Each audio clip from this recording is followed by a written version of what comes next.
Sir, kumamarapati lang po ninyo 'no, kasi nga ngayon hindi naman po natin din maiiwasan ano ho, na nasa mga balita na yung CCTV footage dito doon nga sa ano 'no, agad na pag-accelerate nung, Ford Everest na ito. Puwede ba namin malaman, sir, kung klaro na ba na yung Ford Everest wala naman dumaan sa harapan niya, nagkusa lang siya talagang humarurot papunta po doon sa mga tao?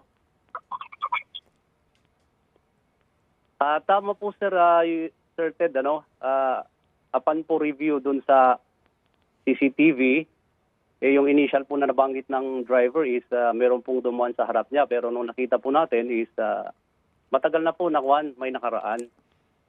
Ah, at based doon sa statement niya, siya po nataranta. Kumbaga inamin niya po na ito po ay human error at nakita rin po naman natin na meron po siyang hinatid bago po nangyari yung pangyayari, Sir Ted.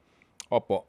Kumbaga po nakababa na yung hinatid niya and then sumakay siya, bumaba pa siya ng SUV niya o hindi na siya bumaba at pagkatapos po kanin niyo sa CCTV may dumaan sa harapan niya pero nakaraan na po 'yon ng ilang segundo bago po nakita yung acceleration ng kanyang Ford Everest.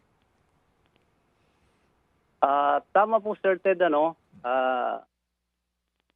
binaba niya po yung kanyang pasahero at naka-park po siya. Kumbaga, Mm. hindi po niya pinatay yung sasakyan dahil ito po ay automatic, naka-park.